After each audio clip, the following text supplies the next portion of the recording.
G'day guys, Ninja here with Jace, the Hello. body.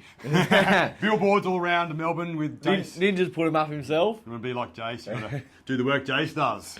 We're going to do supraspinatus. Yes. Did I say that right? You did. Supraspinatus. What is it, Ninja? Where is it? So it's inside our shoulder blade. Maybe go to the bones for a start.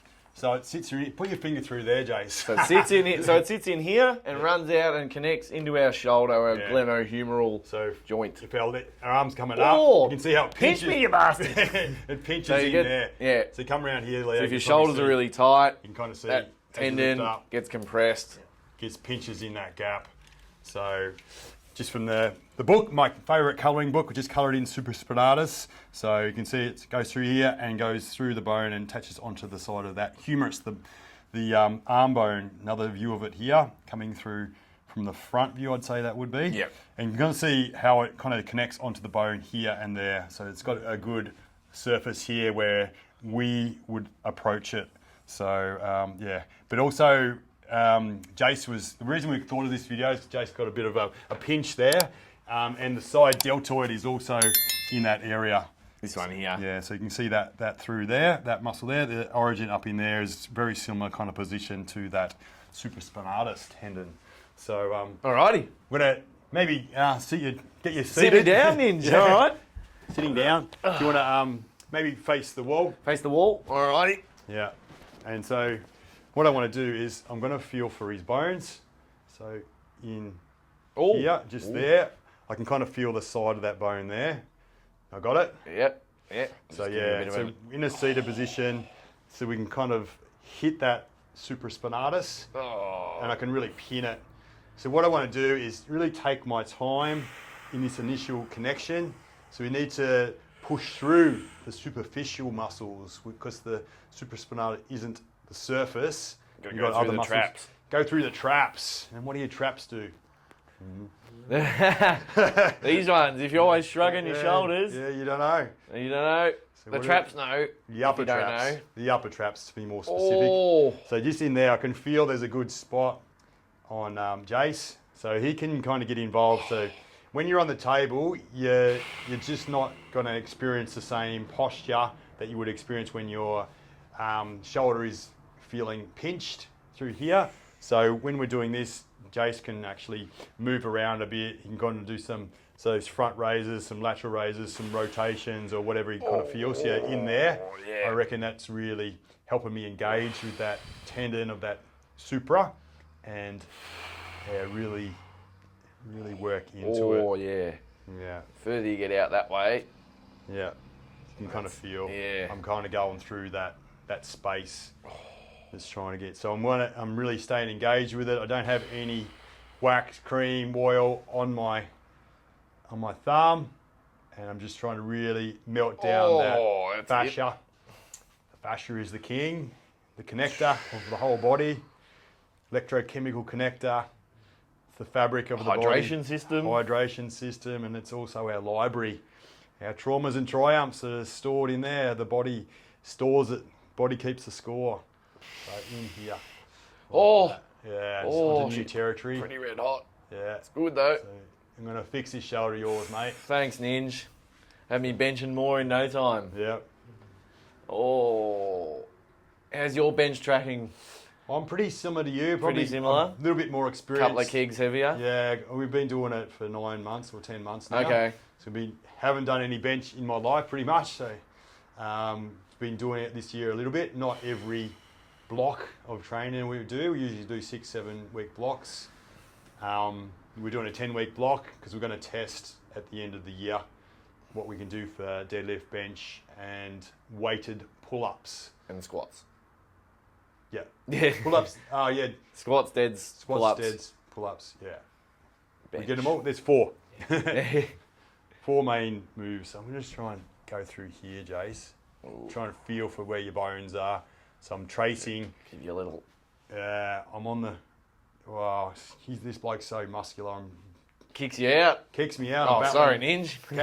Battling to keep up. He must be shrugging a bit, I reckon, this bloke. Oh. There's a question, do we shrug anything else but our shoulders? Can you shrug your eyebrows?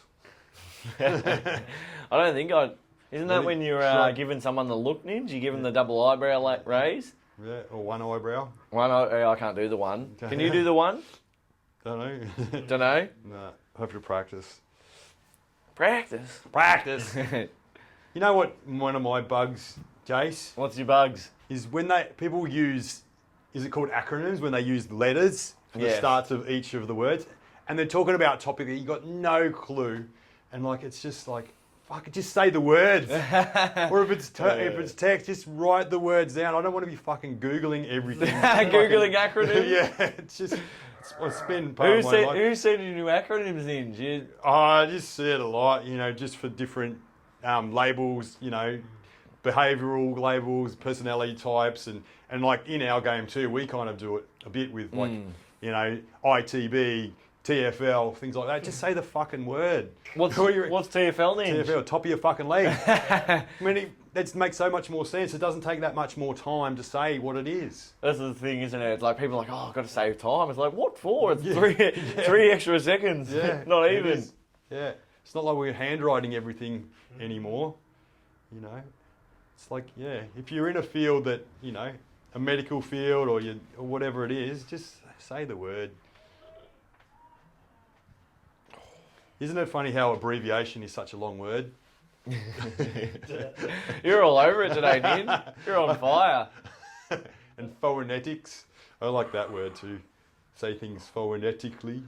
It reminds me of The Simpsons. When Carl, Homer had his assistant Carl, and he wrote down everything phonetically. So when Homer did his speech, he burnt the dollar bill and stuff like that. Ah, right. Yeah. Learn a lot from The Simpsons. Anyway, I think we're reaching a bony mark in here. So let's kind of go around to the tip of the shoulder. Do you want me to lie down for this one? Or? Nah, just stay there, I reckon, man. Like I can come around here and we can kind of see what we're... So you can probably guide me a bit. So I reckon for me it was a bit more around the back. Like in the dead centre there. So yeah, I was probably going... If I push in, and you kind of probably might have to push against me a bit. Use the wall. Yeah, that little nodule you just rolled over. Yeah. In there.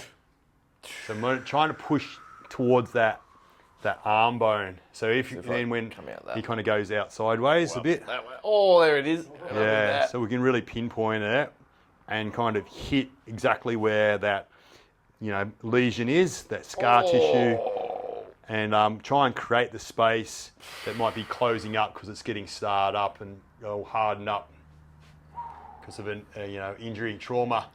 Micro tearing over time has become scarring, and that scarring just doesn't allow the muscle to function as well as it could. So I'm just sort of on a bit of a trail there to kind of go. Yeah, feels like you're on the right way. Yeah, I'm going kind of a little bit around the front. Yeah, in there. Yeah, just little movements like that. See how Jace just open rotates. The arm up. Yeah, it helps me just engage with the right part. With that bit that's scarred up. Gets a little bit hidden that way. Yeah. That way opens it up. Yeah. That's it. Bit more anatomical position there, Ninj. Yeah, I like that. I like it. Oh, you're talking well today, Ninj. Yeah. a bit on you the last few weeks. You've been spitting well in our videos. Yeah. Thank you.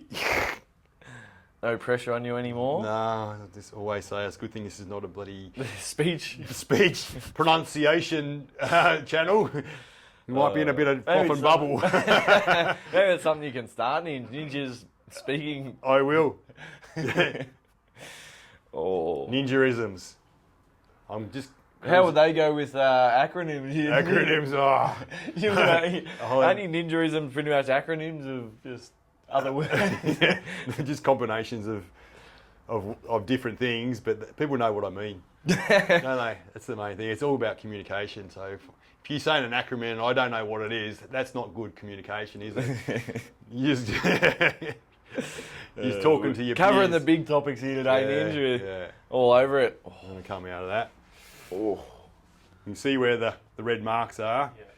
It's all over there. So yeah, you can kind of... just really quickly, I can demonstrate, like what I like doing is when people have got a real pinch in here, so you get them to relax their arm a bit. So I can kind of hold it, manage it with my legs here, and then I can really soften that. See that, how it's softer? So then I can kind of maneuver a little bit, just like that, and then there. push down into the area that really needs it. And then I can kind of pin it and bring it up a bit. So where it would get pinched, I can kind of create extra range, like that. So you're just going with the, you know, the rate that the tissue's unraveling at, the range that the person is able to go into, but just encourage it to be able to move where it couldn't move as well as it could before, like that. So little twists like that. There's a little flick. Yeah. Ooh. And that can make a massive difference to their range and opens the space. Fixed. Yeah. So yeah, and that's it. SUPRASPINATUS. There it is. There it is. Now you know. One of your rotator cuff muscles. Rotator cuffs. Get them done. Get them fixed. Done.